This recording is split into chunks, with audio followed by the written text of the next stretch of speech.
Fala, galera, a gente está começando agora o nosso podcast Biblix, podcast aí com imagem.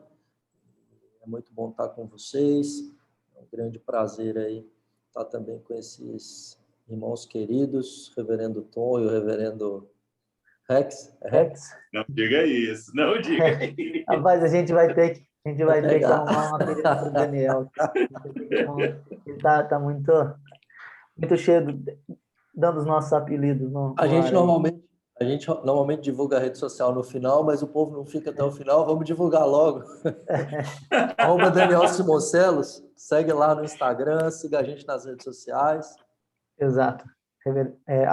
@André Sebelima ou @Entendendo Tom. Ou, se for no Instagram, _oficial, porque não teve jeito. @IFeelGood, só que o fio do meu jeitinho, né? FHYL. Isso aí, feel good.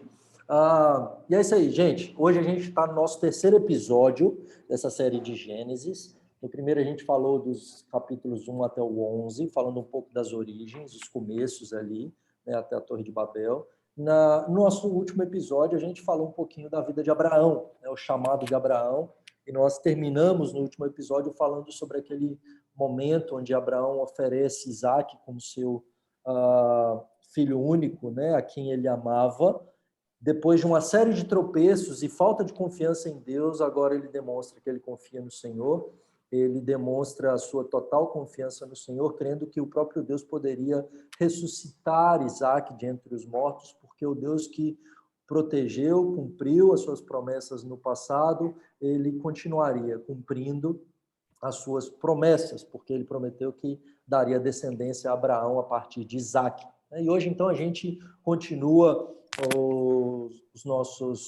nossa conversa a partir de Isaque, né? Então, meus irmãos, Abraão agora está às portas da morte e ele está muito preocupado, né, em suscitar descendência para o seu filho. E aí, Sara morre. Antes disso, né, só para a gente fechar um pouquinho de Abraão, Sara morre e Abraão casa-se novamente, né? Então, tem muita gente que às vezes pensa que Abraão teve só 2 filhos, né? Que de Abraão surgiram apenas 2 nações, né? Que é Ismael e Isaque, né? Os ismaelitas e os israelitas. Porém, não, Abraão se casa com Quetura, né? Então, de Abraão aí vai surgir mais uma série de pessoas, né? Abraão vai ter alguns filhos aí, Bizã, Joquissã, né? Medan, Midian, né? Que inclusive depois vai ser inimigo dos israelitas. Exatamente. Então, várias nações surgem de Abraão, né? Então, não é só Ismael e Isaque, né? E aí, de Isaque, que é o foco, né? Em Gênesis, o foco está na origem do povo de Deus, de Israel. E aí, então, Deus está preocupado em gerar descendência para Isaque e ele manda buscar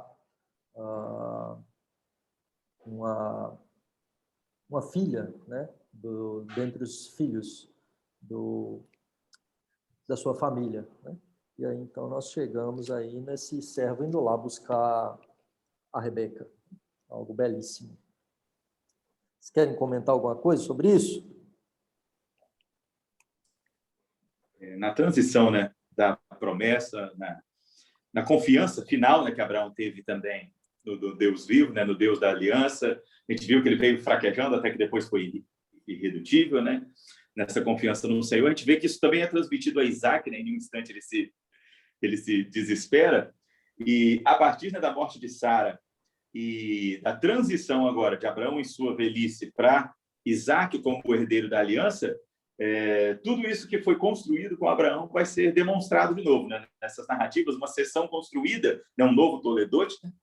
Por assim dizer, o de Isaque se inicia aqui a partir de Abraão, e é por isso que mesmo começando o de Isaque, ainda falando sobre Abraão, né? Para mostrar essa transição.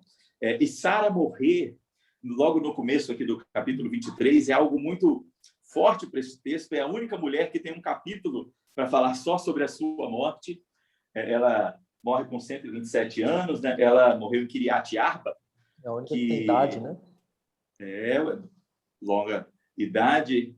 sempre que vocês ouvirem a expressão Kiriat, né, quer dizer elevação, né, quer dizer subida, né? Então, o monte de Arba, Arba é o gigante, aquele que a gente ouve falar lá no texto de Josué, né, é o gigante do monte Hebron, o qual Caleb passa por ele a fim de admitir a possessão da terra que lhe fora dada por herança, né, da terra que fora tirada a sorte, né, sobre ele. Então, ela morre nessa região. E Abraão vai comprar uma terra para sepultá-la, né? E tudo isso que vai sendo construído, depois Abraão é sepultado nesse mesmo lugar onde ele vai sepultar Sara, sepultar a família na terra que é de sua herança, por isso ele compra também essa terra na região cananita.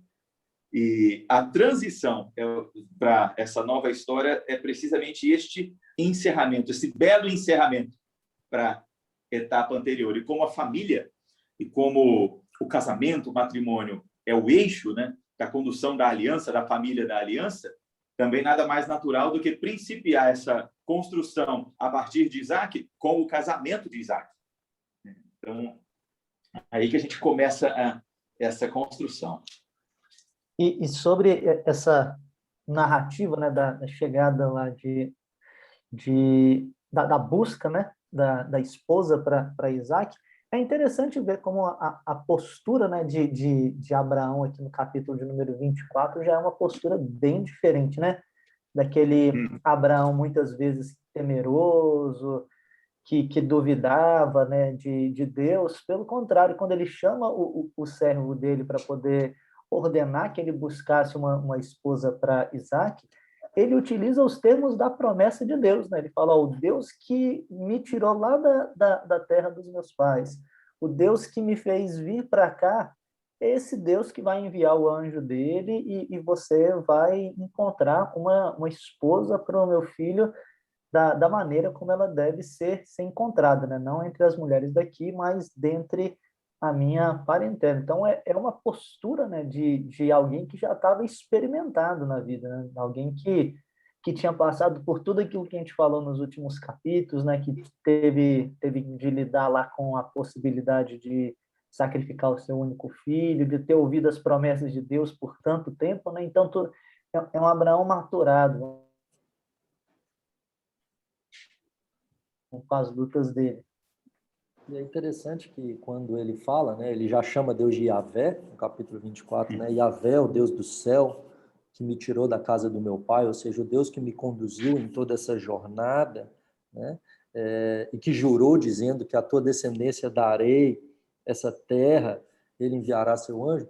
Aí depois, então, que ele mostra essa confiança, o servo dele vai orar, né, dizendo, no verso 12 do 24, ó Yahvé, né, Deus de meu senhor Abraão. O Deus aqui, né, ele é chamado então de Deus de Abraão, né? Então me ajuda e dá graça para poder encontrar essa e use bondade para com Abraão, né? Use bondade com Abraão. Abençoarei os que te abençoarem, né? E aqui então ele está de fato abençoado. Uma marca legal aí no texto é até o compromisso, né? Quando Abraão chama o servo Eliezer, ele fala para que ele coloque a mão na sua coxa, né? Apesar de ser a mesma palavra, até na construção aramaica acadiana para virilha, coisas desse tipo, não há nenhuma conotação sexual nisso, igual alguns pesquisadores tentam dizer, né? No entanto, como a coxa sustenta o corpo, o Senhor, se assentado, você estende a sua mão por debaixo da coxa dele, você admite fidelidade ao que o sustenta, você admite compromisso, tanto que literalmente sua mão está debaixo da coxa de alguém sentado, sua mão está presa, você está preso a esse mesmo compromisso que o dá sustento. Então ele está, e o compromisso que dá sustento, que inclusive ele jura, é pelo próprio Senhor. Então ele assume nessa ocasião também o senhorio do Senhor desse compromisso e completa isso tudo com essa oração, né? Algo comum, né, para o Oriente Antigo. A coxa e como aquilo que sustenta, como aquilo que dá palavra, aquilo que é compromisso. Não à toa traz esse compromisso na coxa o Messias, né? Na consumação do reino santíssimo, né? Do reino dos céus. E é interessante que esse servo vai provar, né? Daquilo que Abraão já tinha certeza. Abraão não tem dúvida. Esse servo tinha dúvida, né? Fala, mas e se, né? E se? Abraão diz, não tem e se. Vai, Se não tiver, não precisa cumprir, né? Mas vai, né? Pode ir, porque o Deus que prometeu é o Deus que cumpre, esse Deus sustenta, e então ele pode experimentar da providência, viver a providência, e aí nós chegamos nesse momento, né? Onde ele chega lá e fala, Senhor, quem vier dar água aqui para o camelo seja, né? Legal. Já bota um negócio assim meio difícil, né? Fala assim, traz então, já que é assim, né? Traz logo. Para meu trabalho, de eu ter que ficar aqui, né? Indo atrás. E aí nós temos a história, né? Logo vem Rebeca, né? E dá de beber ao gado, a todo gado que ele leva. E aí o Labão cresce o olho, né? O Labão Mas já entra esse personagem que é um personagem emblemático. emblemático, exatamente. Esse personagem já começa a aparecer daí, né? Cresce o olho do É o gado. irmão de Rebeca, né? Ele já assume ali a liderança, fala, rapaz, esse camarada tem dinheiro, pode chegar, né? Trata bem. E aí... Interessante essa cena, porque tem dois lugares comuns nas entradas da cidade, né? O primeiro lugar comum da entrada da cidade é onde ficam os coxos, onde fica o poço, ou onde fica a fonte. E esse é um lugar não restrito, mas comum às mulheres, né? Nas cidades comuns do Antigo Oriente Próximo. Um pouquinho mais adiante está a Praça Comum, que é o lugar dos anciãos, é o lugar onde se fazem os tribunais, onde se fazem negócios, e a partir dessa praça vem, né, o corredor das tendas, né, geralmente, onde se fazem as trocas, né, onde se faz o comércio. Então, chega ele nessa caravana e, em lugar de ir para o local dos homens, dos anciãos, onde deveria estar Labão, por exemplo, com quem ele faria o negócio por uma esposa, ele vai ao lugar das mulheres. Ele vai ao lugar onde as mulheres tradicionalmente vão, lhes é comum. E o que é incomum quando você vai ao lugar das mulheres? Que os homens invadam este espaço conversando com as mulheres na ausência dos homens das famílias. Então, não é comum também as mulheres procurarem ajudar, servir a estes homens. Não é também indecoroso, simplesmente, é apenas um costume. As mulheres guardarem a sua atenção apenas para o seu ofício local. No entanto, ele chega no lugar das mulheres e pede ao Senhor, que é o Senhor desta providência maravilhosa anunciada por Abraão, que ele vai nesse lugar e que ele está procurando uma natureza diferente, alguém segundo os auspícios do Deus desse Abraão, do Deus do seu Senhor. Então, que esse alguém de natureza diferente ultrapasse a natureza dos seus costumes e faça o que não é comum a uma mulher, o que faça o que não é comum naquela situação a um estrangeiro, por puro desprendimento do coração. Então, isso é muito interessante para os costumes locais. Ele está bem longe da terra de seu senhor Abraão, são pelo menos 700 a 750 quilômetros de distância, já fazem dias e mais dias que ele está nessa viagem para a cultura dos tempos e da região antiga, né, do seu senhor, e assim ele começa com uma promoção nova no meio de tudo aquilo. E o Senhor recompensa, né, essa fidelidade. E aí, então, nós temos... Diga, André. Nossa, vale lembrar que textos como esse não são estímulo bíblico para crente arrumar casamento aí através de promessas de qualquer forma, entendeu? Ó Deus, se for da sua vontade, que o sinal fique verde, né? O sinal que está vermelho aqui na minha frente fique verde. Então, é uma demonstração da soberania de Deus e como a promessa de Deus se cumpria, né? Não só em Abraão, mas na família dele, né? Então, é Deus chancelando isso aos olhos tanto de um servo quanto das pessoas que estão à volta, né? E fazendo valer pela misericórdia dele, né? Essa situação. Então, Deus, ele faz valer a sua promessa e ele utiliza os termos dados por Abraão porque foi da vontade do Senhor fazer assim, né? Mas não é um estímulo bíblico para para que se faça isso, ou entenda-se que a gente vai descobrir a vontade de Deus de uma outra maneira. Então, até porque a gente está no momento da revelação já bem diferente do deles, né? Tanto que, apesar desse primeiro contato extraordinário, né, inclusive na proposição da busca da noiva, né, e ela se revelou dessa forma diferente, todos os demais procedimentos foram completamente dentro dos termos corretos.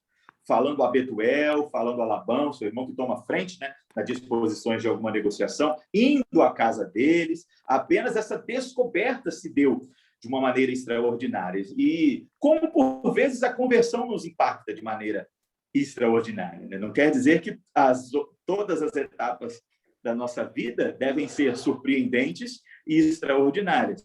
Como o André falou, né? Esse aqui é o tempo da revelação.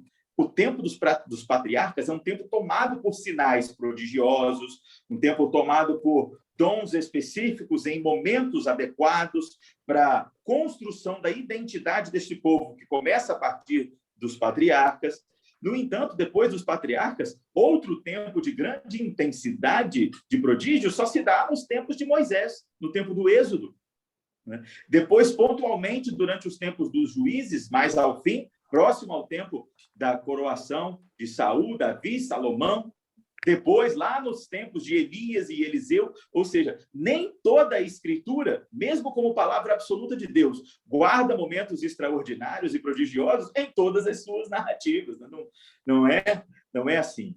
Não desafiemos ao Senhor em busca do extraordinário, sem, portanto, trilhar os caminhos da sua vontade, do seu preceito ordinário, já entregues, né, à nossa mão. E mesmo após, mesmo nesse momento, né, onde eles de fato recebem revelação extraordinária, não era algo que ocorria diariamente, não era algo que ocorria, né, o tempo todo, como às vezes as pessoas ficam em busca de revelação aí, né, como se Deus tivesse que revelar cada culto. A gente vai ver em Abraão, Deus falando com ele aos 75 anos, depois você vai ver aos 86, depois aos 99, ok? Então nós temos esses 3 momentos aí de revelações, que é um período longo de tempo, né? Mesmo curas, né? Quando o pessoal às vezes fica em busca de sinais e coisas extraordinárias, você vai ver no livro de Atos a ressurreição de 2 mortos durante um período de tempo aí de muitos anos de igreja primitiva, né? Então só Eutico e a Febe, né? Febe, que é Dorcas, né? Que é ressuscitada.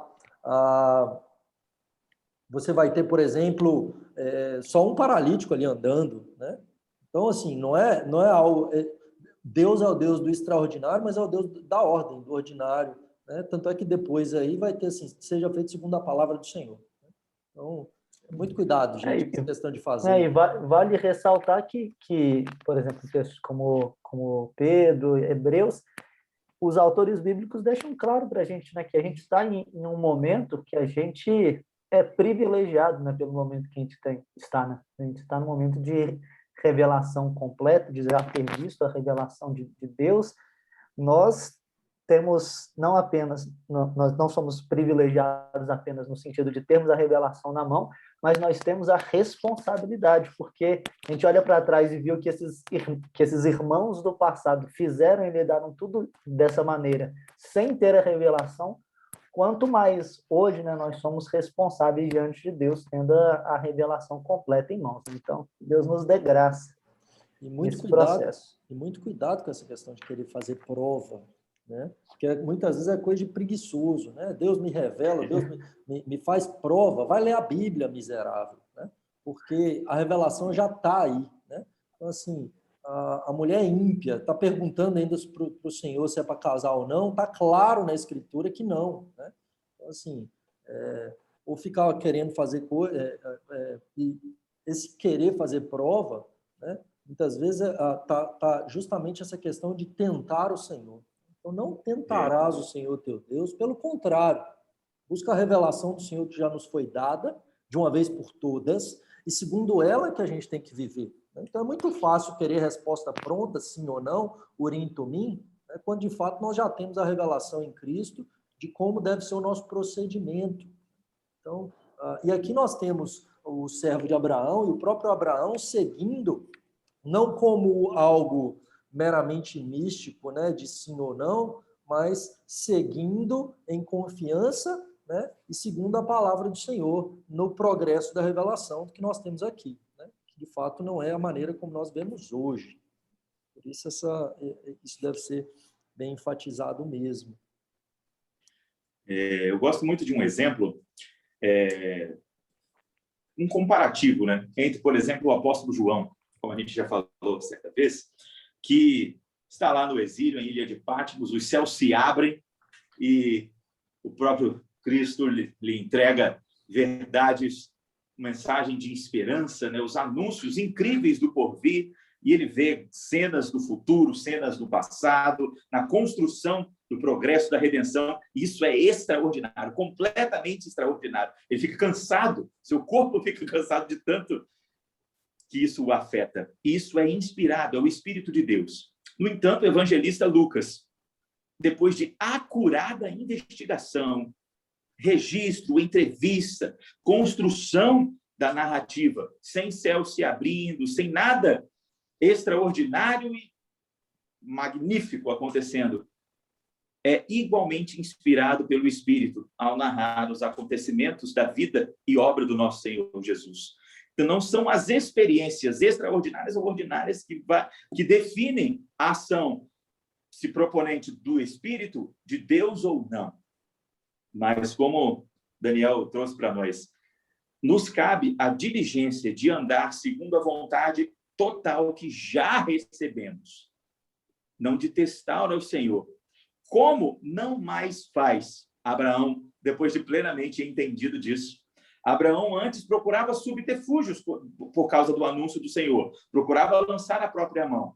No entanto, amadurecido da identidade do Senhor, que se reforma em identidade dele mesmo, ele agora age de uma maneira completamente diferente e transmite esse senso de providência e fidelidade, não apenas a seu filho, mas agora ao seu servo, porquanto estende isso também sobre a família de Rebeca, pelo que vai acontecer a seguir. E aí, então, ele oferece os presentes lá, o Labão, então, fala que quer ir com ele, vai, Rebeca vai, né? Conduzida pelo Senhor. Uma coisa interessante que quando eles se casam, né? O casamento é meio, assim, né? Meio rápido, né? Ela chegou, não tem noivado, ela entrou para a tenda e eles se casaram. Isso nos ensina alguma coisa sobre a questão do casamento, né? Não existe casamento religioso. Não existe essa visão, muitas vezes o pessoal tem de porque o casamento vai ser um culto. Não, filho, o propósito é outro. O culto é a Deus, centra ele, é vertical. O casamento não é um culto. De fato, nós devemos glorificar a Deus no casamento, mas ele deve ser feito de forma civil, perante os homens, segundo o costume. Sim. Todo mundo tem que entender que você está casado. Então, naquela época, o contexto era esse, né? Então, ali ele se casa. Tem gente que usa esse texto para defender que pode se deitar com namorada. Não faz sentido, meus irmãos. Naquela época, esse é o casamento civil. É dessa maneira que ocorre. Ela deixa pai e mãe, ok? Agora ela vai morar com Isaac. Quando ela entra para a tenda dele, eles estão casados. Então, às vezes, o povo pensa que, porque não tem problema, entendeu? Não. O casamento todo mundo tem que olhar e falar, eles são casados. Por isso que a gente usa aliança, as pessoas olham e falam, é casado. Então, não é esse negócio aí de querer aproveitar, desfrutar das coisas boas e não ter que arcar com o ônus e com as responsabilidades. Isso é ímpio, isso é antibíblico. E isso não quer dizer que eles estejam confrontando, por exemplo, os costumes, não, porque isso está dentro dos costumes. Exato. Eu sei que a gente já olhou na Escritura e já viu outros episódios de casamentos, onde o noivo segue um cortejo até a noiva, né? Geralmente uma semana da viagem do noivo com os padrinhos. O noivo só é noivo, por quê? Porque ele estava preparando casa na casa do pai, depois ele vai buscar a noiva, por isso mesmo que Jesus não tem namoro, né? Não está namorando. Né? Então, nisso, o noivo foi buscar a noiva através de um intendente. O servo fora cumprindo o papel do noivo e do pai do noivo na negociação. Todo o negócio do casamento aconteceu. O cortejo, o pagamento do dote nessa sessão, tudo aconteceu de acordo com as normas. Ele casou-se por representante e agora está trazendo a noiva para o seu mestre. Não é a primeira vez que isso acontece em documentos antigos. Nós temos muitas narrativas hititas, principalmente, falando sobre a intenção do casamento, ou seja, você envia alguém com a intenção do casamento e envia alguém para cumprir a intenção do casamento, não precisa ser o noivo. E o meio da cerimônia de casamento, ou seja, uma semana o noivo está vindo em cortejo com os padrinhos, né? Aí, no sábado, no dia do Senhor, no dia do casamento, tem um elemento do casamento, as núpcias. É ali que você faz a promessa da aliança na fidelidade, se casa, tem as núpcias, tudo parte da cerimônia, depois volta para os festejos, tendo o casamento sido consumado pelas núpcias. Então, a etapa do casamento que se conclui na narrativa é literalmente essa, a consumação, uma vez que todas as demais já haviam sido completadas pelo intendente. Essa o intendente não pode cumprir, cabe apenas ao noivo, e ele cumpre ela de maneira rigorosa. Ele já estava esperando. Não é simplesmente, viu a moça, não aguentou, vamos lá consumar o casamento. Depois a gente casa. Não foi isso, não. Esse era o elemento esperado. É claro que, até pela escolha dos verbos no texto, há certa intensidade na construção deles que dá para a gente perceber, né, pela poesia, que há um interesse, vamos dizer, na hora. Sim, há o amor, o encontro, o romance na troca dos olhares, por assim dizer. Ele a ama ali, não só pelo amor romântico e cortês, mas pelo cumprimento da providência que ele já tinha certeza que já estava construída no fato. Por isso o casamento é consumado. Ninguém pulou etapa, ninguém queimou etapa, isso é dentro da lei. Entendamos a lei, entendamos o texto, antes de fazer uma lei que é nossa, num texto que não é nosso. E aí, então, quando a gente vê, né, eles se casam, ok? Então, não tem base nenhuma para qualquer outra coisa diferente disso. E Isaac, às vezes, é um pouco ignorado, né? Normalmente, a ênfase está em Abraão e Jacó, porque são mais miseráveis. O Isaac é pouco explorado, porque ele erra muito menos. Isaac é um marido top, assim, né? Se você for ver, ele só teve Rebeca, diferente de Jacó e diferente de Abraão, né? Se deita com Agar, né? A Quetura não há problema, porque ele tem depois, entre aspas, né? Isaac não, ele só teve Rebeca, ele amou até o fim. E quando a gente entra em Gênesis 26, né, comentando um pouco da jornada de Isaac, que é praticamente ela, né, apenas o capítulo 26 que vai falar, né, do Isaac, ele fica meio que no meio, né, de Abraão e Jacó. Uhum. Mas o Isaac, ele demonstra para nós uma confiança em Deus grande. Porque ele começa mal, né? Então, assim, nós temos, parece que é um eco de Gênesis 20, o Gênesis 26, né? Porque, de novo, perante Abimeleque, de novo em terra estrangeira, de novo não confiando no Senhor e de novo mentindo, dizendo que ela era sua irmã, assim como Abraão mente dizendo que Sara era sua irmã, né? Então, parece que ele está maldição hereditária, né? Ele está cometendo o mesmo erro do pai? ou será que aqui o copista, né, copiou errado, era para ser Abraão, ele repetiu a história, né? Como é que a gente lida com isso, né, no texto? Assim, dentro do recorte da divisão do texto,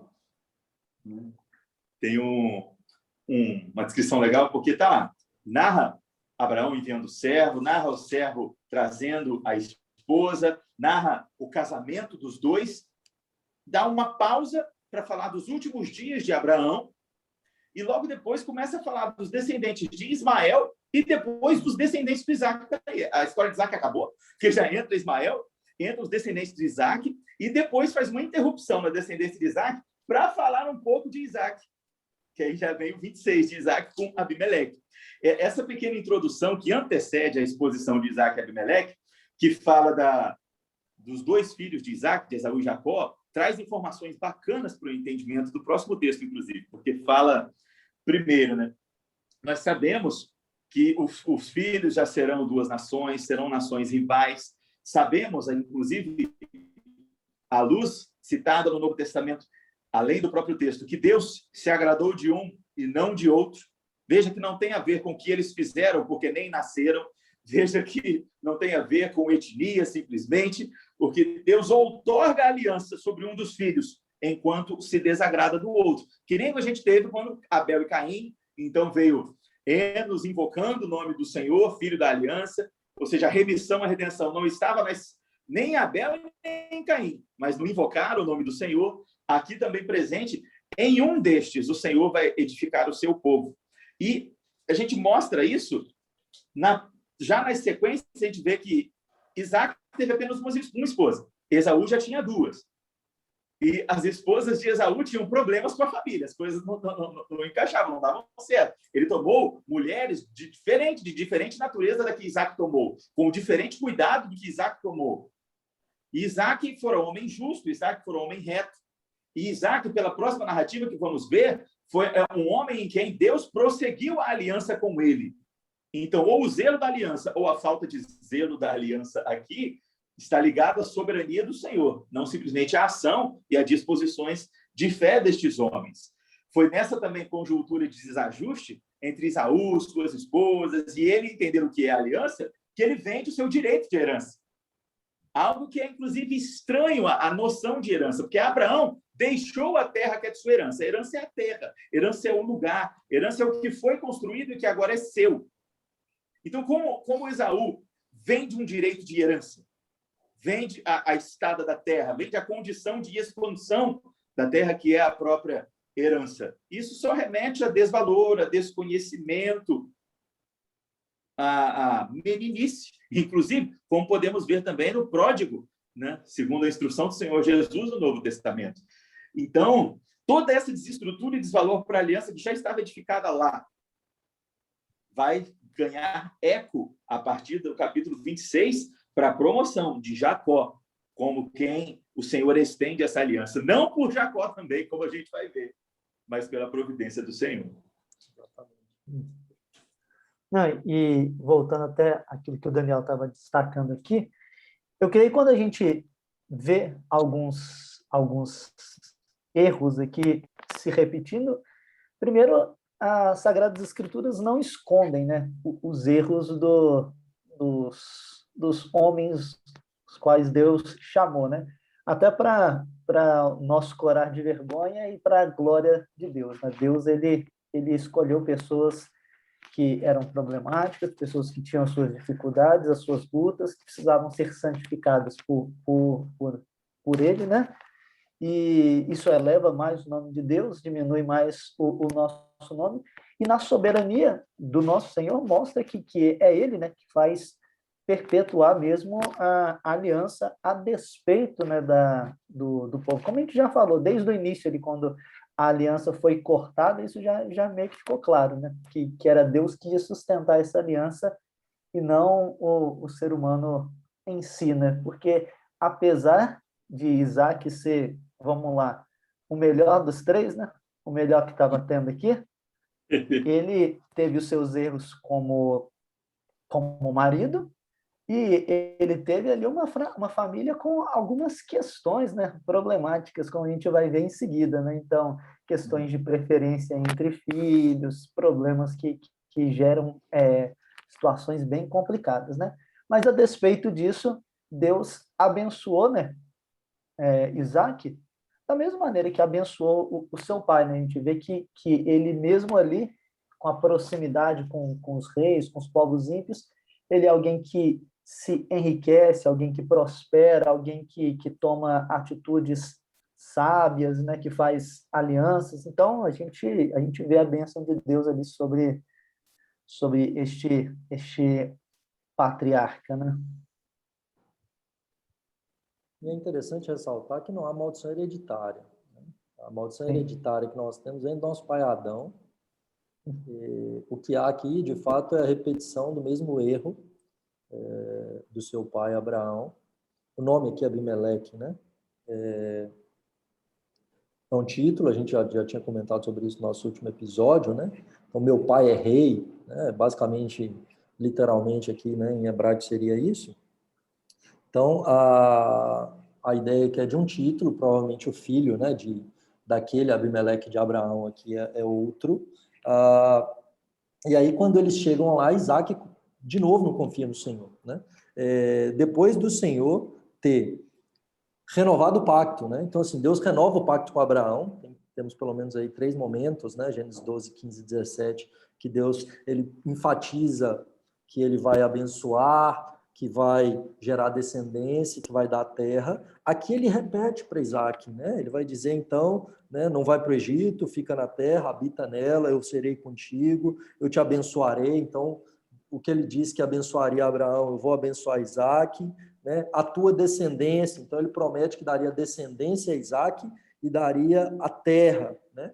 Confirmando o juramento que eu fiz a teu pai Abraão. Eu vou multiplicar a sua descendência como as estrelas dos céus. De novo, que Deus disse a Abraão lá, né, em Gênesis 15, né, ele repete aqui, vou multiplicar como as estrelas dos céus, e na tua descendência serão abençoadas todas as nações, todas as famílias da terra, o que ele promete lá em Gênesis 12, ele repete para Isaac. Então, Deus, confirmando a promessa, estabelecendo a aliança, ele é o Deus de Abraão, agora ele é o Deus de Isaac. Isaac ouve tudo isso, né? Toda essa promessa do Senhor, que ele vê a confiança e a fé do seu pai, mas aí é quando ele chega e mente. Fala assim, o Senhor falou para me abençoar. Aqui eu preciso fazer uma pergunta para o Fio. Por que esse texto faz? Esse texto mostra para a gente que talvez Abraão não estivesse com medo à toa. É a segunda vez, a mesma situação ali. Esse pessoal devia matar mesmo. É faroeste, né, filho? Rapaz. Faroeste o negócio. O pessoal devia matar mesmo por causa das mulheres ali, porque o medo de Abraão é o mesmo medo de Isaac e, rapaz, o negócio não devia ser muito bonito lá não, né? Tem um costume. Era normal? Então, tem um costume antigo. Ele é um costume banditista, né? Ele é um costume das rotas nômades, não é um costume de um povo específico, apesar de muitos povos no Antigo Oriente tratarem esse costume com rigor, né? Se você cruza na estrada com alguma caravana ou algum indivíduo, algum guerreiro, na companhia de uma mulher bela, e você conquista esse guerreiro, você o vence, é um espólio de propriedade natural, ou seja, encontrou um cara acompanhado, gostou da mulher dele, passa o rapaz, que a mulher agora, por possessão, vamos dizer, é a norma da estrada, é a lei da estrada, ela é sua, você não a roubou, ela é sua possessão. Inclusive, esse costume bandido vai para a Europa como herança, né, inclusive do período da Cruzada, como um costume herdado, né, para a Europa. Os cavaleiros franceses faziam muito isso, né, o banditismo europeu, de cruzar lanças com outros cavaleiros e então tomar posse, tendo vencido, da mulher ou da dama que o estava acompanhando. Se isso era comum, era o espólio da guerra. No entanto, e geralmente terminava com a morte do atacado, porque você não abria espaço para vingança. Porque o cara poderia, se não morto, ir atrás, vencê-lo e então retomar a esposa, né? Ou retomar a companhia, ou a mulher, ou o bem específico, né? Esse costume acaba, ao longo do tempo, ele vira mesmo bandidagem, né, do meio das trilhas nômades. Só que isso eu acho bem interessante, principalmente quando você entra com possessões na terra dos reis, na terra de reis, na terra de grandes comandantes, o rei tem direito de demandar para si também o tributo, o bem que ele requer do meio dos seus. Tipo uma taxa de dízimo, tipo uma taxa de entrada para a entrada no reino dele. Não é o que o nosso dízimo representa, tá? Isso é o que, pelo amor de Deus, isso é o que representava por esses caminhos. Então, você dirigir-se ao rei e dizer que ela é sua irmã, posse da sua família, você tem um outro caminho. Ela não é sua para pôr por tributo. No entanto, ela é sua para pôr-se por negócio. Então, o rei ele poderia, em um negócio, em um laço de amizade, estender a sua mão sobre a sua família. E você respondia essa extensão, estendendo a sua família sobre o rei. Então, em lugar de um costume bandido, em lugar de um tributo natural, abria-se a família para uma relação amistosa. Isso é muito comum também. E eu acho muito legal o texto aparecer com isso. Eu sei que é um pecado, eu sei que é o mesmo pecado, é uma mentira por temor de homens, mas é muito legal. O lugar onde isso se encontra no texto primeiro, Abraão mente, mas não mente, né? Mente por omissão, porque Sara é, de fato, meia-irmã dele. Isaac, pela lei do clã, Rebeca é uma irmã sua, mas não na mesma situação de Sara e Abraão. Ele aqui, vamos dizer, ele está trabalhando ainda mais essa omissão. No entanto, é legal, porque algumas coisas que aconteceram com Abraão não acontecem com Isaac. Então, tipo, a dispensação do homem é semelhante. No entanto, olha o que acontece, né? Abraão precisa de disputar em batalha com alguns reis para os seus assentamentos, em disputas militares. Abraão precisa disputar, inclusive, com Ló, né, entre os servos. Isso a gente viu acontecendo. No entanto, Isaac, quando identificado, veja que esse rei identifica, não por um sonho, por uma visão. Esse rei identifica, olhando pela janela, vê Isaac bem pertinho de Rebeca. Eu podia ter tomado ela a qualquer momento. Olha, e ela é sua. Como que você me diz isso? Aí ele diz, eu tive medo de me matar. Ele falou, não, mas aqui ninguém vai matar, ninguém vai te tocar e ninguém vai tocar nela. Você está livre. Ou seja, o laço entre os reis, como o laço entre Abraão e o rei, não se repetiu aqui, mas um cuidado ainda maior se foi demonstrado. E quando houveram disputas, por exemplo, pelo poço, a gente viu que Isaac estava plantando e num tempo de seca ele estava colhendo muito. Colhendo bem mais em geral. Aí houveram disputas pelo poço, disputa pela água, no meio do deserto, é claro que isso é comum. Em lugar de resistir, ir à batalha, como aconteceu na geração de Abraão, Isaac ia embora. Não, perdi o poço. Aí ele ia fazer um outro poço, onde na terra não dava água, a terra está seca, a gente não está dando água, está ruim. Por isso ele guerra pelo poço. Só que Isaac sai da guerra, entrega o poço, vai para um outro lugar, onde não há água, e o que ele faz? Ele acha água. Deus falando que aqui ele vai ter o sustento dele, que aqui ele vai ter a bênção, que esse lugar estéril vai produzir, não pela mão do homem, mas pela mão do Senhor, e ele começa a produzir. Isaac não arruma nenhuma batalha, e sucessivamente, quando toma um poço, ele vai para outro lugar e faz outro poço, e dá água do mesmo jeito. É Deus se mostrando no sustento de forma extraordinária. Como, de novo, vai se mostrar a partir dessas gerações. Rebeca também é estéril. Também tem um momento de esterilidade. E essa transposição extraordinária do Senhor nas gerações, como fizera antes e fará de novo em Jacó, se mostra de novo presente. Ainda é o Senhor soberano, magnífico e supremo a sustentar a sua aliança de forma extraordinária em todos os sentidos. Isso é maravilhoso, né? Porque, veja, Isaac peca feio, igual seu pai, não confia no Senhor. Deus diz, eu vou te abençoar, eu vou te dar descendência. Então, ou seja, é por meio de Rebeca. A Rebeca chegou de forma miraculosa às mãos dele. Deus é quem tem conduzido tudo isso. Ele não confia.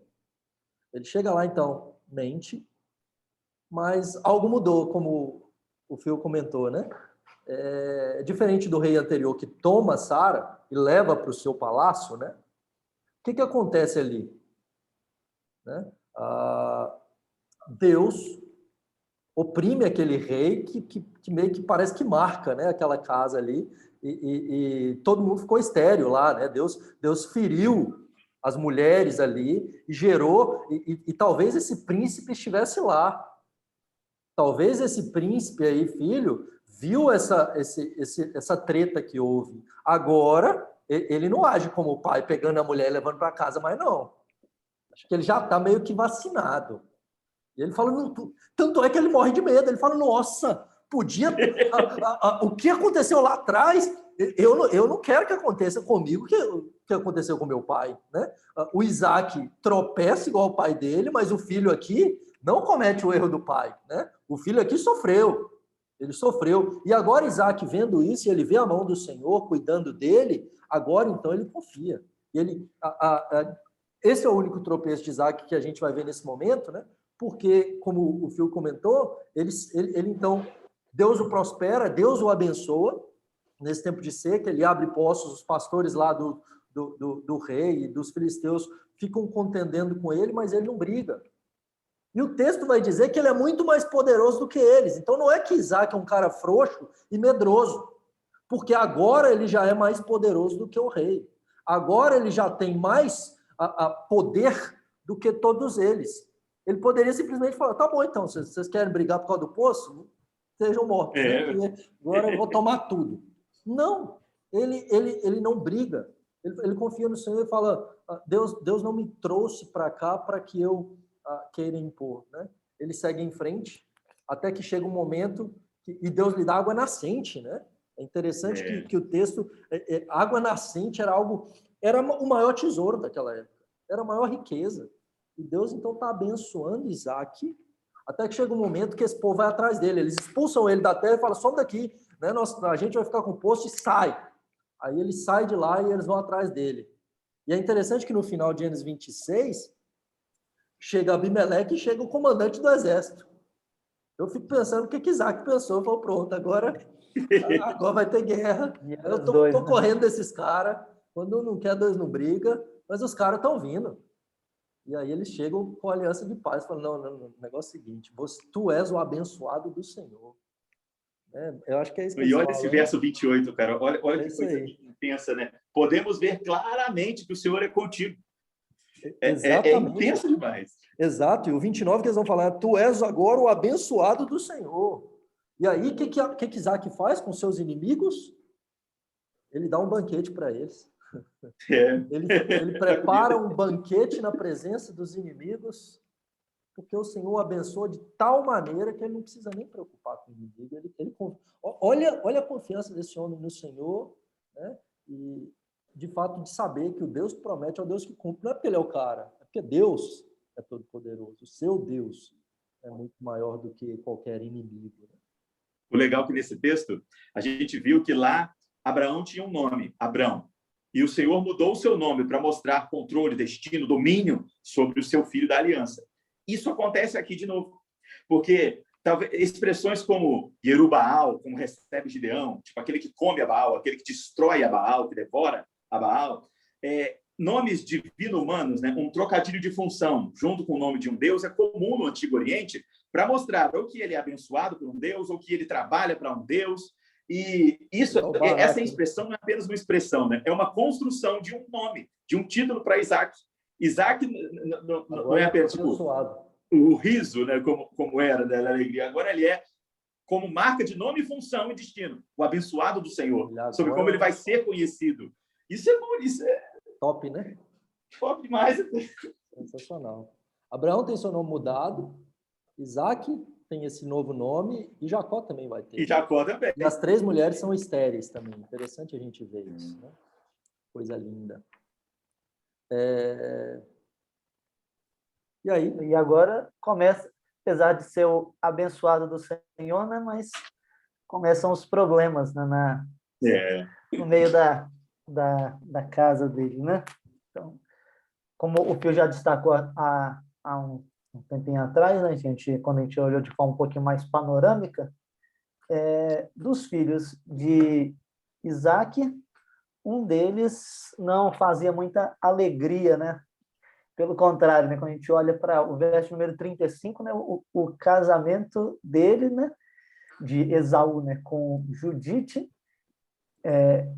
filha de Beri, o Eteu, e Bazemate, filha de Elon, o Eteu, ambas tornaram amargura de espírito para Isaac e para Rebeca. Né? Então, eu creio que a situação para chegar ao ponto dessa amargura de espírito ali era uma situação extremamente problemática, né?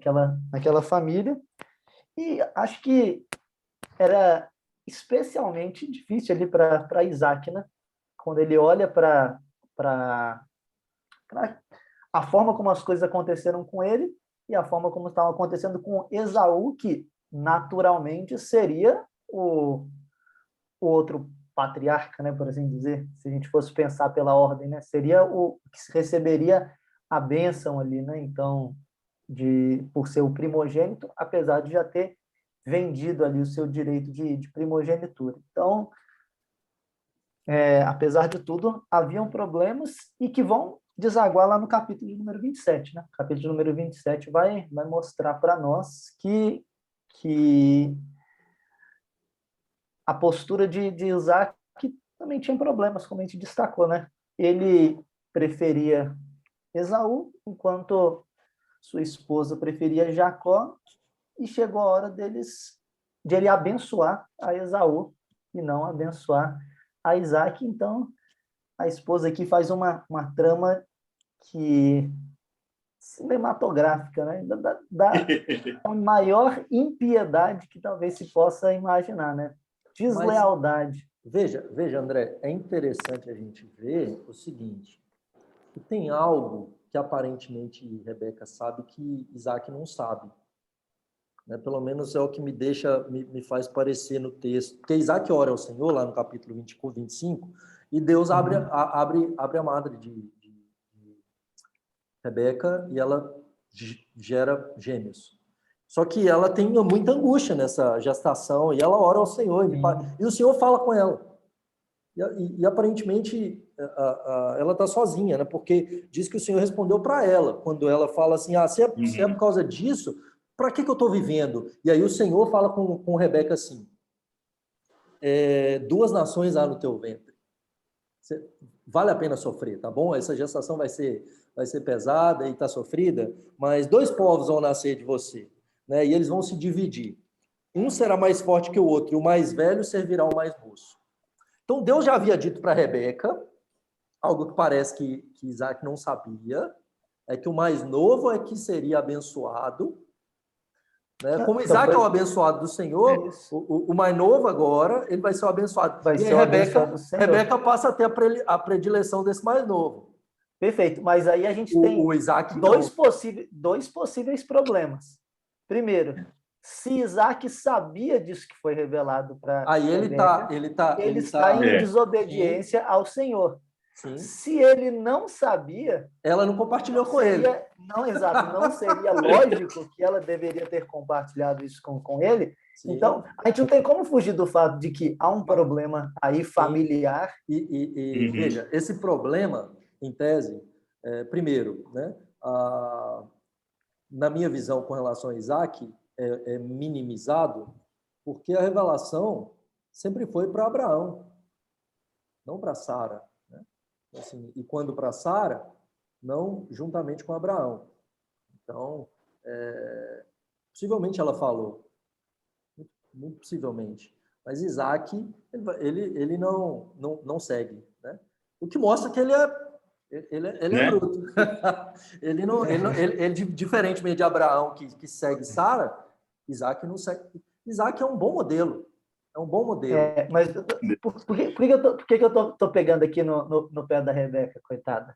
Porque se você olha depois para a lei de Deus, enganar um cego é pecado que Deus pega pesado. Com certeza, é demonstração de impiedade. Ela é ímpia, como Jacó é ímpio, e a gente vai ver como que Deus abençoa esses ímpios, né? E como que Deus conduz a história, apesar desses pecadores que amam o Senhor. Eles vão amar o Senhor, né? A gente vê a Rebeca, por exemplo, orando ao Senhor e Deus respondendo para ela.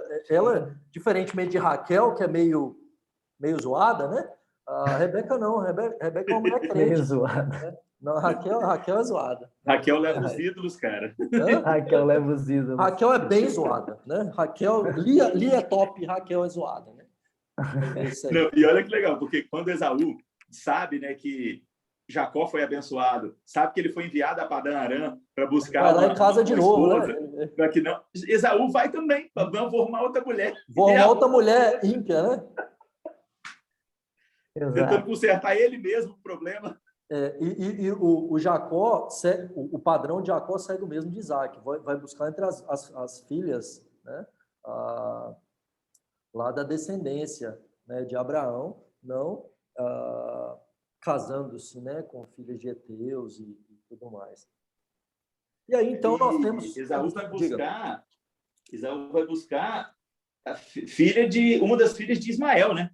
Filho de Abraão também, né? Que não era, né? Não era para ser. Exatamente.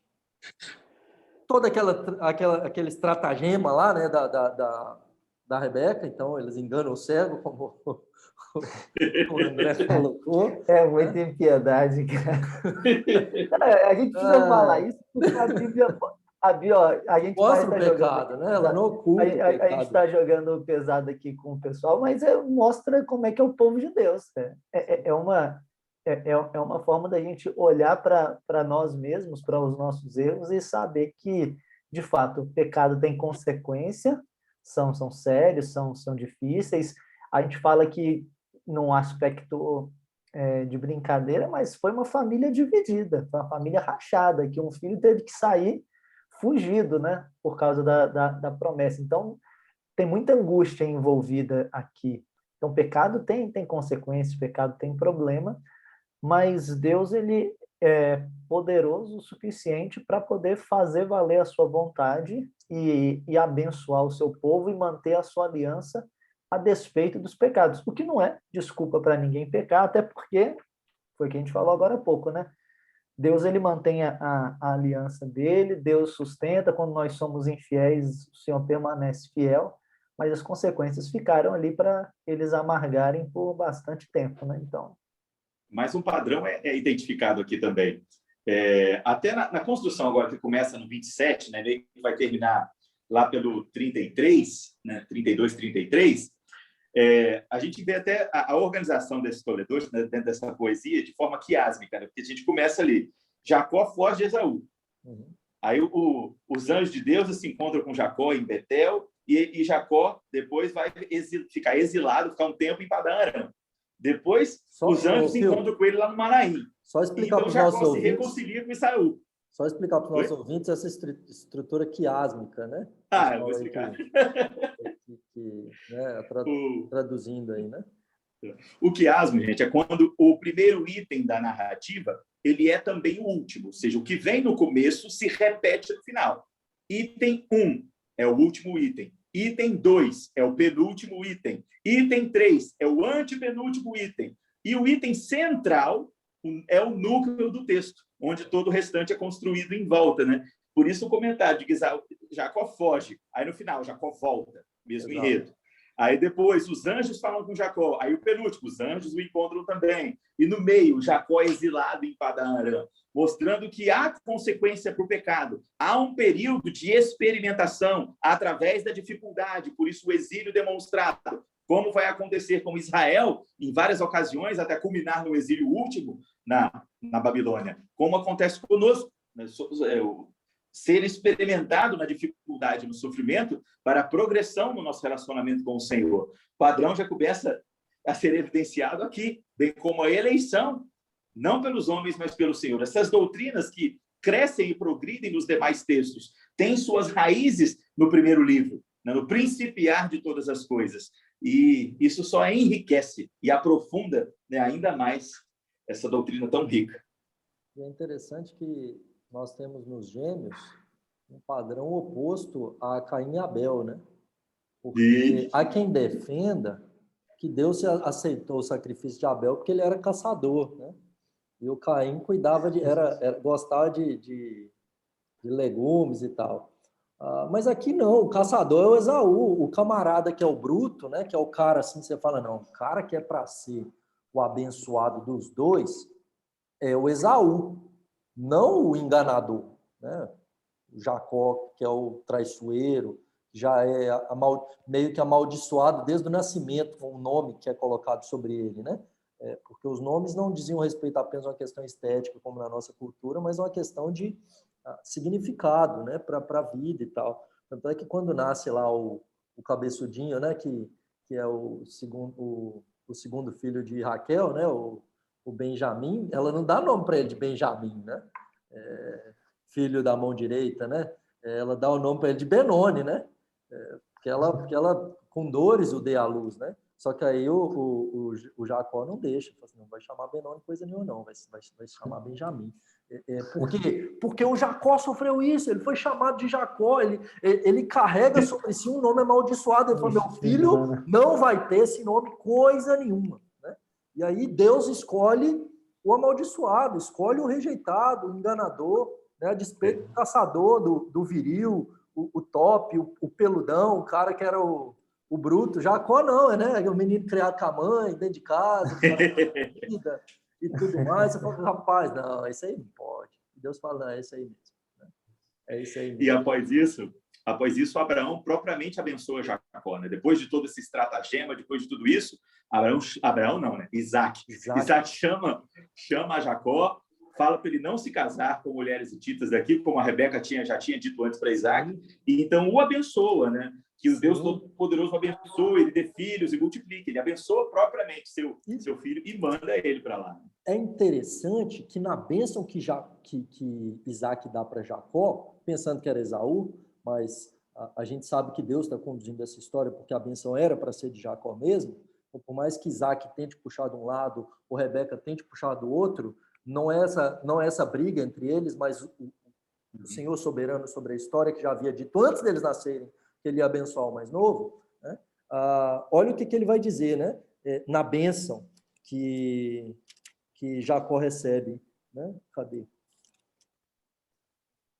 Deus te dê do orvalho do céu, sirvam-te os povos e nações te reverenciem, né? Sê senhor de teus irmãos e os filhos de tua mãe se encurvem a ti, né? Seja abençoados que te abençoar e amaldiçoado quem te amaldiçoar. A bênção que Jacó vai dar para o seu filho depois é que ele recebe. Os seus irmãos vão se curvar diante de você. Algo que José sonha. Né?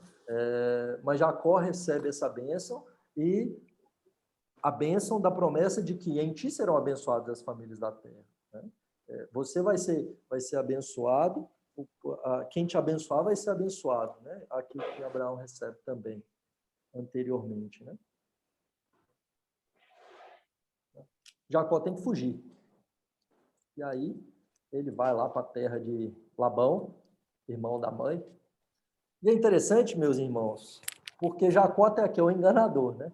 Jacó até aqui é o homem que luta para ser abençoado, no sentido de que ele engana e ele faz todo o possível para conseguir o que ele quer.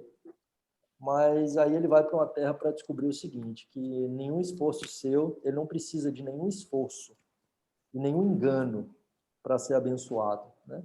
Deus vai mostrar isso nessa terra, né? Estrangeira, nesse exílio, que ele não precisa de ninguém protegendo ele como a sua mamãezinha, né? Que ficava protegendo ele. Não.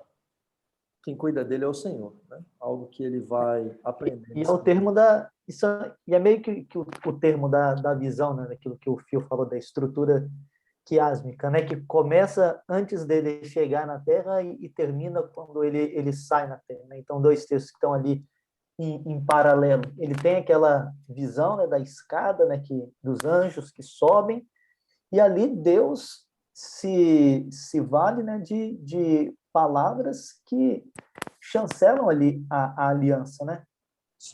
Que ele tinha feito antes com Abraão, depois com Isaac, né? E o que ele pede, né, para Deus é exatamente isso. Então, se o Senhor me levar, se o Senhor me trouxer, então o Senhor vai ser o meu Deus, né? E eu vou ser servo do Senhor. Então, é interessante que Deus não precisava ter entrado, né, nesses termos, né? Mas Deus se valeu, né, dos termos dele. Falou, então é isso que você tá querendo, né? Então vamos acertar dessa forma, né? Vamos lidar para poder... eu vou cuidar de você e aí você vai aprender aquilo que o Daniel bem destacou, né? Que não são seus estratagemas que estão guiando as coisas, você não consegue ser abençoado, né, por conta da sua capacidade de enganar os outros ou coisa do tipo, até porque tudo que ele vai receber lá é um engano, né, que ele havia proporcionado para as outras pessoas em alguma medida, né? Mas Deus vai cuidar dele, né? Vai quebrar essa prática dele. É interessante que o Jacó ele está acostumado a querer, né, ele manipular. E ele tenta manipular Deus aqui nessa conversa, né? Ele ainda não conhece o Senhor. Deus está se revelando a ele e ele está mostrando o pecado dele. Deus faz esse pacto, então assim, ele já se revela a Isaac, agora ele se revela a Jacó, né?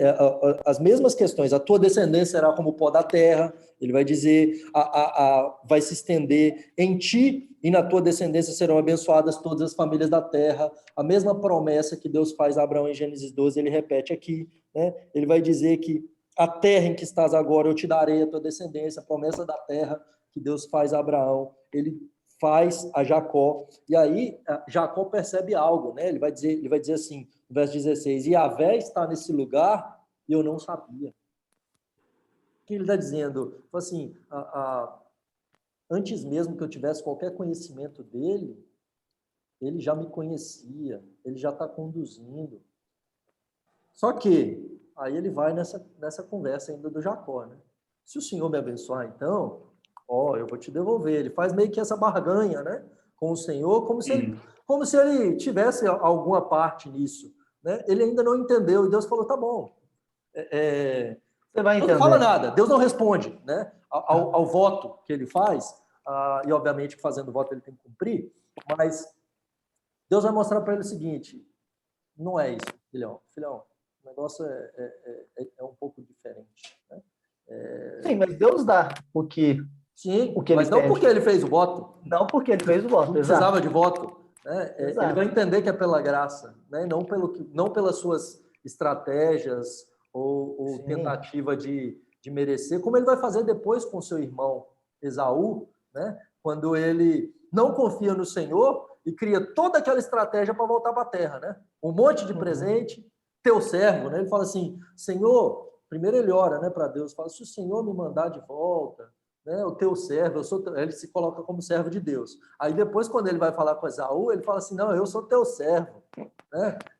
Tudo assim, não me mata não, ele tentando, ele ainda não entendeu, né? Que é Deus quem está conduzindo, é Deus quem está protegendo, é Deus quem vai abençoá-lo. Né? Ele vai compreender, mas ele ainda está nessa, né?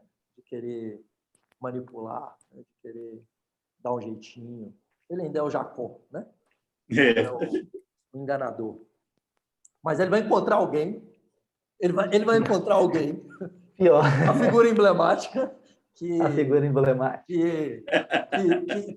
vai ensinar algo para ele sobre essa questão de querer enganar, né? Tal do ladrão, malandro é o gato, que já nasce de bigode.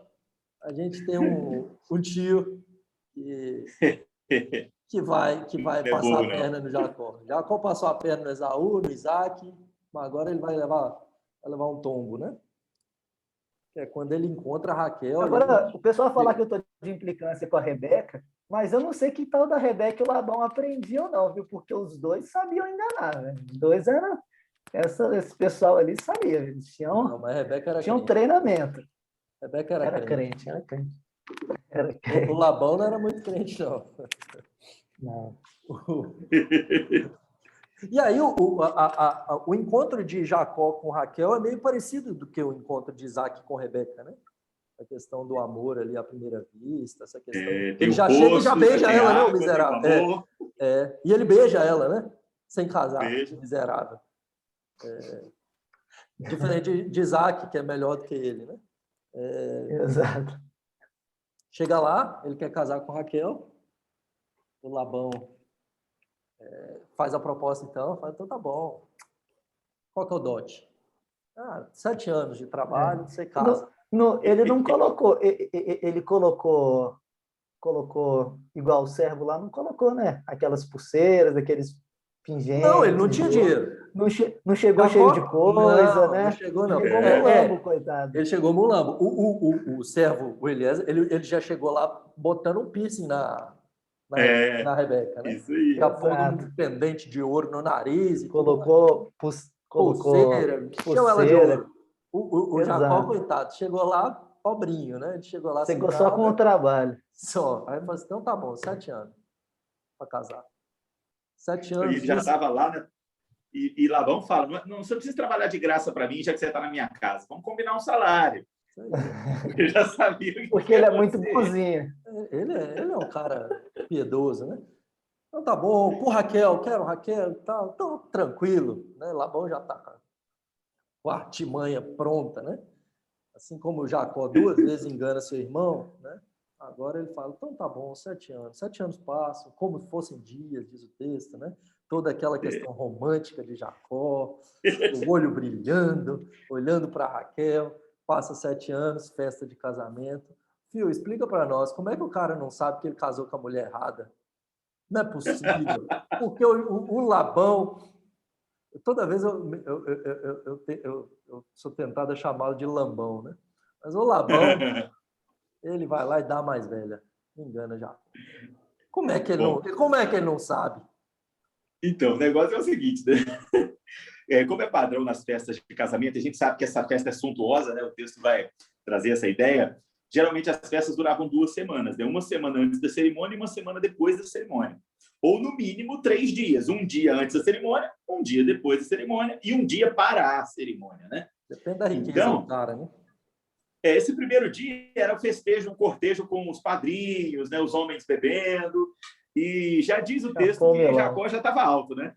Já estava no grau, né? Então, ele recebe a noiva, toda coberta, com o véu, simbolizando a pureza, a transformação das núpcias, né? Então, ele leva ela para os aposentos, para o meio da cerimônia, que são as núpcias, e o que ele faz, né? Não quer nem saber, né? Ele vai, de repente, não tira nem o véu. Exato. Vai direto, faz o que tem de ser feito, sacia o desejo do coração. Que paixão é essa, né? Que parece que só quer as últimas consequências, né? E no outro dia que ele vai ver o rosto. Mostra, além da estratégia de Labão, mostra também essa paixão de Jacó, como ela era diferente, por exemplo, da de Isaac e Rebeca. Porque tem aquele encontro, Isaac e Rebeca, a escolha dos verbos, a intensidade do olhar, estão chegando, está tudo definido, foi tudo nos conformes.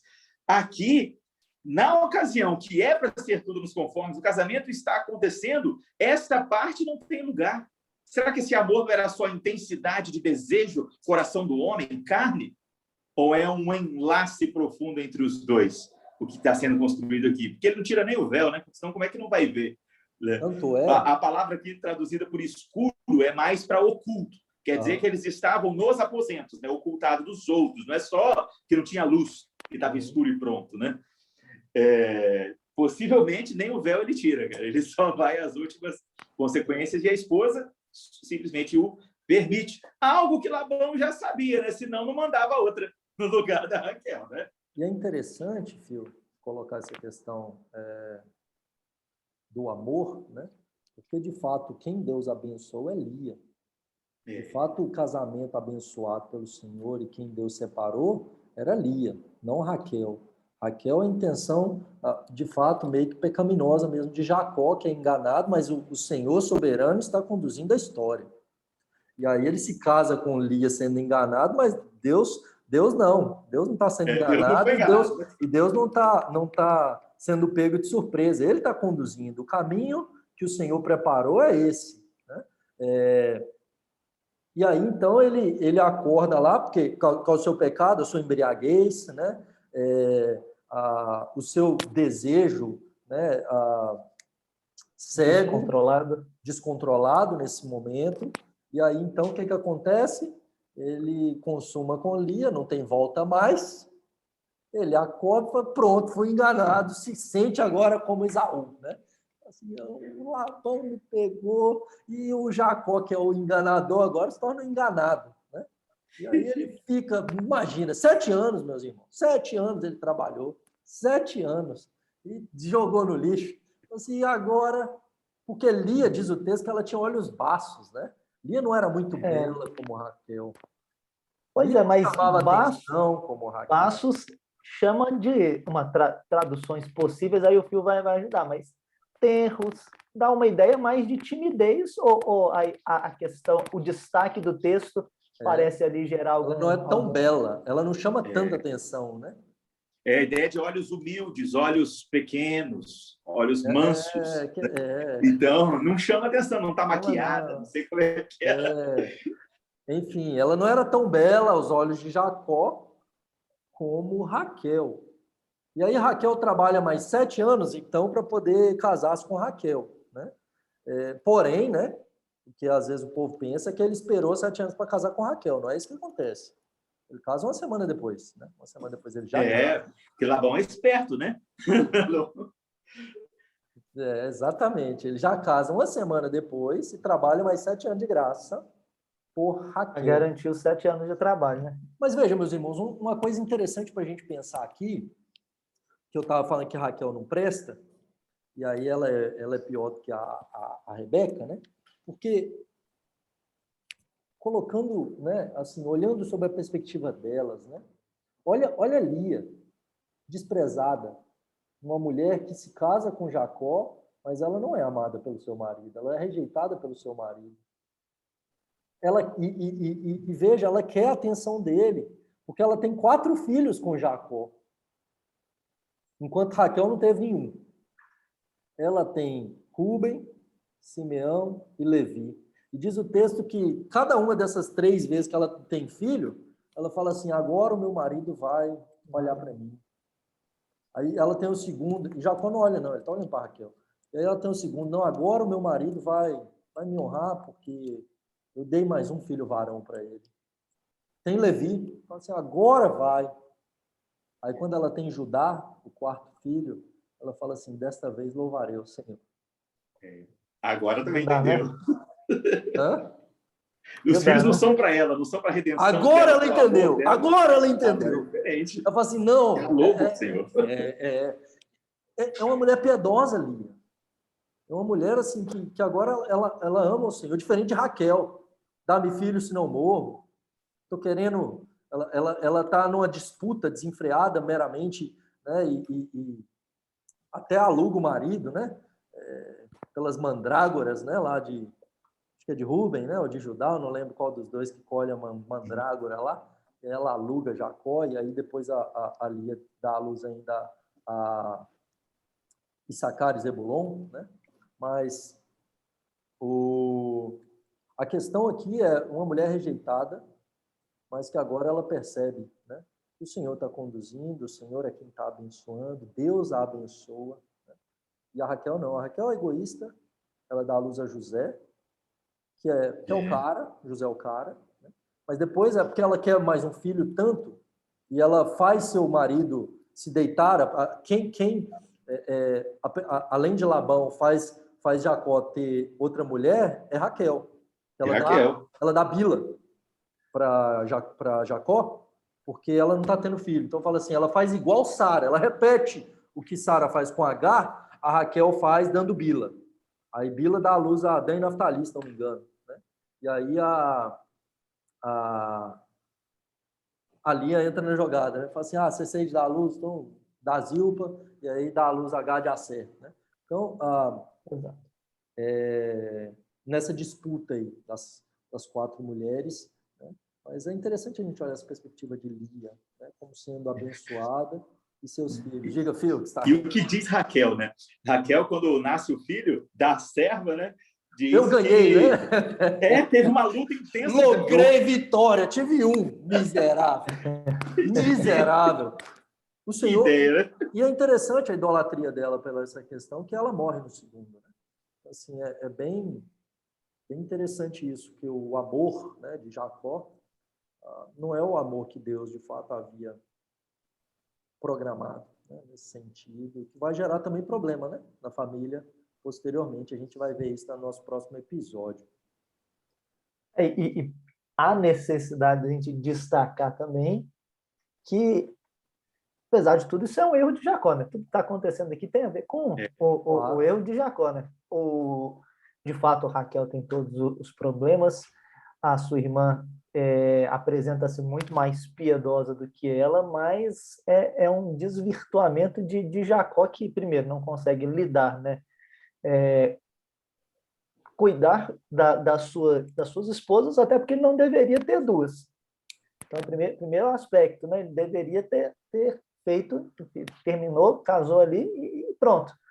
Agora, de fato, apesar de Jacó, Deus ele vai suscitar, e a gente vai deixar para falar isso semana que vem, né? Tem ali nas duas descendências ali tem pessoas que vão ser destaques, né? Não é spoiler, né? Porque o povo Não é já spoiler. sabe, né? Mas Exato. Tem pessoas que serão destaques, mas, novamente, a gente recai naquilo que a gente falou aqui. A gente olha aqui para um período que é um capítulo, mas aqui, nesse capítulo, é muito tempo, muita briga, muita intensidade, muito problema de família, então tem a ver com lágrimas. É uma mulher que precisou ter 4 filhos para se sentindo desprezada pelo marido, para poder entender que o principal era louvar a Deus. A outra que, mesmo sendo mais amada, sente ciúme da irmã, que agora tem filhos e ela não tem, então ela começa a idolatrar a necessidade de ter filhos ao ponto de dar a sua serva. Então, a gente está falando de coisas assim que, se a gente se colocar um pouquinho aqui no texto, daquilo que, apesar de ser uma época diferente, mas são seres humanos como nós, a gente consegue sentir um pouquinho da dor, do sentimento que está envolvido aqui e da natureza do problema, que vai descambar naquilo que os filhos estavam fazendo depois, né? Mas, por hora, basta nos dizer que Deus, na sua misericórdia, vai chamar, vai mudar, vai transformar, como a gente termina agora, né, falando de Jacó, né, mais para frente, vai ver como ele age ali em Jacó, mas tem muita lágrima envolvida aqui, né? Muito sentimento, muita luta. Porque Lia antes começava conclamando o amor de Jacó. Agora ela termina, depois de Issacar, né, dizendo: agora serei respeitada. A expressão é outra. Basta, né? Uhum. E a gente vê até um desajuste na sua própria visão, né? Que Deus me recompensou porque entreguei minha serva por mulher ao meu marido. Porque ela deu a serva, Deus abençoa e ela tem mais filhos. E você vê, né, Não, como que o narrador, ele coloca, ele não deturpa o que eles estão dizendo. Não é narrativo, não é normativo. Ok? Porque às vezes o povo olha para eles e fala: então não tem problema, né? Não, a questão não é essa. A questão, às vezes, é a visão turva deles. Como Jacó fazendo aquele voto lá, como se Deus fosse fazer por causa disso. Não, filho, Deus havia prometido desde Abraão. Ele falou antes de você nascer que ele ia te abençoar. Você acha que você tem parte nisso? Você não tem parte nisso, você não tem merecimento nisso, nem envergadura moral para isso, né? Exato. E agora ele vai descobrir isso, o enganador sendo enganado e o tio dele tentando enganar de tudo quanto é jeito, porque agora passam 14 anos e ele fala: vou embora. Já trabalhei, não ganhei nada, vou embora com minha mulher, minhas mulheres e meus filhos e tal. E ele fala: não, vamos fazer aqui vamos estabelecer um salário. Não, vem cá, né? Então tá bom, vou trabalhar, agora você vai ter salário. Qual que é o seu salário? O negócio é o seguinte, né? Os malhados vão ser seus. Então, assim, e aí o que ele faz? Ele separa os malhados todos, né? Qualquer possibilidade de cruzamento que fosse abençoar Jacó, ele separa e dá para os filhos dele e manda para longe. Fala assim: não, agora vai ter que só branquinho, só do jeito que não vai ter como o salário dele ser bom. Labão enganando, e Jacó vê isso, ele fala assim: eu não tenho nem como, né? Ele tentar combinado, né? manipular a combinação para poder dar certo para ele. Mas o que ele faz ainda tentando ajudar? Ele pega as varas lá, né? Pendura, abre elas e faz todo um ritual que ele cria, né? Pensando assim: agora eu vou fazer isso aqui porque aí Deus vai abençoar. E de fato Deus abençoa por causa das varas? Óbvio que não, né? Não faz sentido nenhum aquelas varas, mas Deus está dizendo assim para Jacó: eu vou abençoar os que te abençoarem, eu vou amaldiçoar os que te amaldiçoarem. Eu sou o Senhor Deus de Abraão, eu cuidei de Abraão e eu prosperei Abraão. Eu sou o Deus de Isaac, eu cuidei de Isaac e eu prosperei Isaac. Eu sou o Deus de Jacó, eu vou cuidar de você e eu vou prosperar você, apesar de você. Tá bom, Jacó? E Jacó não tinha entendido isso como Isaac tinha na ocasião dos poços. Sim. Vieram para cima dos poços, leva o poço. Exatamente, o Jacó está ali. Ele não entendeu. Tinha que lançar a mão dele ainda. Ainda tentando. Até ele vai descobrir, né? Mas ele ainda está nessa, ele ainda está querendo ajudar de alguma maneira. O nome dele ainda não foi mudado, né? Depois, Deus vai resolver isso daqui a pouquinho, né? Mas o Jacó se enriquece. E fala do processo de santificação que acontece com o povo de Deus, né? Claro. Todos de maneira imerecida. Agora, alguns precisam apanhar mais para poder, né? Poder ser santificado. Essa é a verdade. Tem pessoas que precisam apanhar mais. Deus escolheu, ninguém merece, mas alguns parecem ter um coração mais duro e Deus fala bem assim, isso daqui você vai precisar chorar um pouquinho mais para aprender. E tem gente, às vezes, Jacó fica no deserto mais tempo, né? Por causa disso. Exato. E Jacó é um exemplo disso, né? Enquanto o pai dele aprendeu mais a confiar em Deus com, pelo menos registro bíblico aí para a gente, né? A gente vê que Jacó, pelo contrário, né? Jacó, coitado, bicho, catando, né? Jacó, ele precisa apanhar muito, né? Exato. E aí o Jacó é malhado, é listrado, é não sei o quê. E aí ele vai trocando o salário, né? Se não me engano, o Jacó fala assim, 10 vezes você mudou meu salário, mas o Senhor me abençoou. Então, agora Jacó está percebendo algo. Não precisa dar mão dele, não. Porque o tempo todo ele está enganando para receber bênção. Ele enganou o pai porque ele queria ser abençoado. Ele enganou o irmão porque ele queria ser abençoado, né? Agora ele é enganado e, sendo enganado, Deus o abençoa.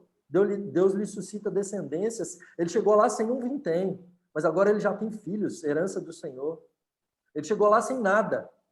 E se dependesse do seu sogro, ele ia sair de lá sem nada. Mas agora ele já está rico. O Senhor, ele tem mais rebanho do que o próprio sogro. Ele já tem mais rebanho do que os filhos do sogro. Ele já está se apropriando da herança ali, né, de Labão. E agora, então, ele está prestes a voltar para casa. Deus falou, agora você vai voltar. Agora passou o tempo do exílio. Deus usa o exílio para ensinar seu povo a depender dele. A gente tem cenas padrão, né? Aqui a gente tem esse quiasma aí que o Fio colocou. No centro, o Jacó agora sendo ensinado e agora ele vai perceber a providência em terra estrangeira, o cuidado do Senhor, né? Mesmo ele ainda se multiplicando ali, a promessa sendo cumprida. Ele falou assim, agora volta. E agora, então, ele está voltando para casa, né? Pega as mulheres, pega os animais, a Raquel rouba, Raquel pega o ídolo lá do pai, leva embora junto, idólatra, miserável. E aí Labão vai atrás, né? Assim, me roubou. Agora eu tentei enganar ele, agora eu tô perdido. Todo enganador sendo enganado, né? Exato. E aí, e a Raquel é enganadora também, né? Porque ele vai atrás, só que Deus fala com Labão, você não vai falar nem bem nem mal. Porque lembrem-se, meus irmãos, abençoarei os que te abençoarem, amaldiçoarei os que te amaldiçoarem. O que acontece com quem quer amaldiçoar o povo de Deus? Encontra-se em luta contra o próprio Deus. Quando o faraó toma Sara, pragas no Egito. Quando o faraó se volta contra o povo de Deus e os escraviza, pragas no Egito em Êxodo. Em Gênesis, em Êxodo. Então, não tenha dúvida, que Deus cuida dos seus. E agora Deus fala com Labão, não faz nada não, para não ter problema do seu lado. Então ele não faz nada. Eu falo assim, mas roubou meus ídolos. Aí Raquel esconde os ídolos lá e fala assim, não, estou com a regra das mulheres. Né? E pega a mentira ainda, né? Uhum. Estou com a regra das mulheres, não vou levantar não, pai. Tá. Ele vai embora, Labão passa ainda por mentiroso, né? Raquel mente para ele virar mentiroso. E aí o Labão faz uma aliança, né, com Jacó, para que ele não casasse com mais ninguém. Então você vai ficar só com minhas filhas aí e você vai cuidar delas. Né? E aí, então Jacó prossegue, né? E aí a gente chega no capítulo 32, né? Quando ele vai no caminho, os anjos de Deus saem para encontrá-lo, que aí esses anjos no caminho, né? Só para destacar o que a gente falou algumas vezes, né? O verso 42, do capítulo número 31, ele mostra que Jacó está começando a entender, né, a questão. Porque quando ele está terminando de falar para Labão, até que você já citou aquele texto, né? Que, 10 vezes você mudou o salário. E aí ele reconhece, né? Não fala das varas. Se não fosse o Deus de meu pai, Deus de Abraão, o temor de Isaac, você me despedir de mão vazia. Mas não fui eu, né? Se não fosse Deus... Ele está Não começando fosse as a varinhas. Exato. Então ele está começando a aprender. Tá começando. Deus está... São muitos anos ali, mas Deus está santificando, né? Ele ainda manipula, porque veja, no 32, depois que os anjos vêm, né, ele ainda vai se colocar como servo de Esaú. Sim. Então, assim, toda aquela comitiva. Então, fala assim: não, vocês vão chegar e falar, isso aqui são presentes do seu irmão Jacó para você. E aquele monte de animal, né? Ele enche Esaú de animais lá e tal. E você vai falar assim com Esaú, tá bom? Isso é um presente do seu irmão tá vindo aí. Ele vai o corajosão vai no final, né? Ele por último, o corajosão né? Vai no final. Com os filhos favoritos, né? Ele bota a Raquel e os meninos dela por último, porque ele já está dividindo a família, que vai gerar problema lá na frente. Né? Então ele faz e aí fica ali no acampamento. Ele ainda não entendeu, ele ainda está manipulando. Mas aí chega o momento, né? Mas está aprendendo. A gente tem vislumbres ali de santificação. Tem. E aí chega o momento que é a luta. Jacó, chega uma hora, né, ele toma as mulheres, transpõe o Val de Jaboque, ele fica para trás, e daqui a pouco tem um homem lutando com ele. Do nada, ele está lutando. Do nada, Jacó tá que briga. E aí o anjo, né, do Senhor fala assim, deixa eu ir embora, né? Já rompeu o dia, ele está lutando a noite inteira, lutando com o Senhor. Né? Não vou deixar se você não me abençoar. Jacó o tempo todo lutando, né, para ser abençoado. É um reflexo do próprio povo, da condição do povo de Deus, né? Na sua aurora, né? Que a noite antecede, né? A tarde, depois a manhã. Nesse crepúsculo, né? A aurora do povo de Israel, daí o nome Israel, né? Ish, o homem que intenta, que promove mal, que promove luta contra Deus, Israel, né? Então, uma característica do povo, principalmente nesse princípio, intentar a Deus para si mesmo, procurando para si mesmo, lutando contra Deus, até que depois, como Jacó, de sofrimento, cativeiro, exílio, uma identidade começa a ser devidamente constituída. Né?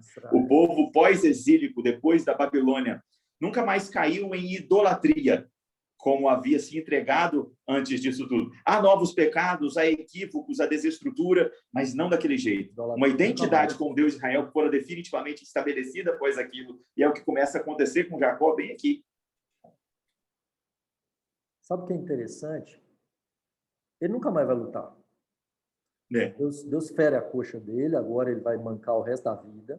Ele sai dali marcado. Mas o mais interessante que eu vejo é a figura, né, do povo de Deus, de fato, lutando contra Deus, né, no sentido de que o Filho de Deus, o anjo do Senhor, Calvin defende, né, que o anjo do Senhor e toda a teofania, né, na questão do anjo do Senhor no Antigo Testamento é o Cristo, é o Senhor Jesus, e eu concordo com ele, seguindo o texto de João 1,18, que diz que ninguém jamais viu a Deus, mas o Deus unigênito o tornou conhecido, de modo que, para mim, toda teofania, no sentido de Deus aparecer como homem, né, numa figura humana, no Antigo Testamento é Cristo, a segunda pessoa da Trindade. Agora nós temos Cristo lutando contra Jacó, e o texto diz que Jacó prevaleceu, né, como se o anjo tivesse sido vencido. E é interessante você como colocou, né, o Ish, o Ra, né, que é mal, e o El, Deus, como que o próprio Deus foi afligido para que seu povo pudesse ser transformado. O Deus Todo-Poderoso foi ferido para que o seu povo fosse salvo. Aqui está apontando para Cristo na cruz. Ele é ferido para que nós fôssemos transformados de enganadores para o povo de Deus, para a nação de Deus, né? Por causa disso, nós prevalecemos, né, contra ele, porque ele se deixa ser vencido, mas a sua aparente derrota é vitória, né? Para a nossa redenção, para a nossa salvação. É bonito demais. Rapaz, você olha, você está doido, né? É coisa maravilhosa. Como as coisas se encaixam. Você está doido. Exato. Você... E é interessante a gente perceber que, ainda que tenha prevalecido contra Deus, no final das contas, quem prevaleceu nessa história toda foi Deus, né? Sim, que ele vence. Né? Exato. Jacó, o enganador nesse processo, ainda que a gente vá ver ali que ele continua com suas estratégias, vai sendo santificado, como a gente falou.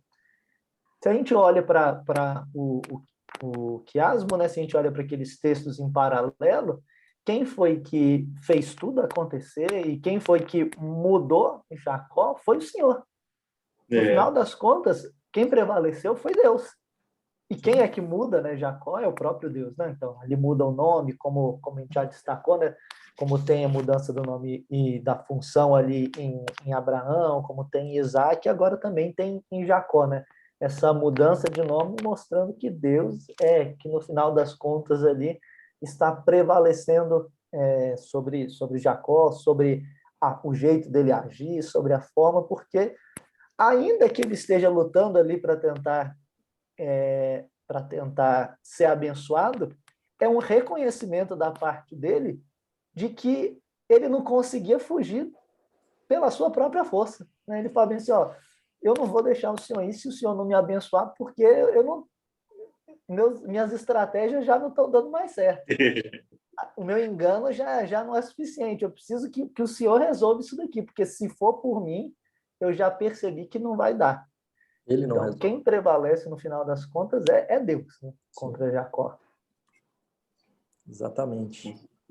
Então ele encontra Esaú, né? Nós terminamos aqui esse episódio, Gênesis 33, que é o momento onde ele chega ele passa por Esaú recebe graciosamente, diferente do que ele esperava, como que Deus é quem conduz o coração do homem, né? Ele tem esse retorno muito diferente do que ele esperava, chega até Siquém, e a partir daqui a gente tem a história dos filhos de Jacó, que vai ser cena dos próximos capítulos. Né? Muita treta, muita treta. Muita mesmo. Um episódio só para isso. Mas terminemos com essa visão do Cristo. Amém. Que vence para nos transformar. Louvado seja o nome do Senhor. Amém. Deus abençoe, galera. Muito bom estar com vocês. Sigam a gente nas redes sociais, Biblix, nosso podcast. A ideia nossa é poder trazer a palavra do Senhor, né? Falar um pouquinho da Escritura Sagrada aí. Segue a gente lá, @Daniel Vasconcelos. André Sebelima. E I Feel Good, né, gente? Com aquele fiozinho diferente. FHYL. Valeu, galera. Deus abençoe vocês. Um abraço. Um abraço, gente. Boa tarde.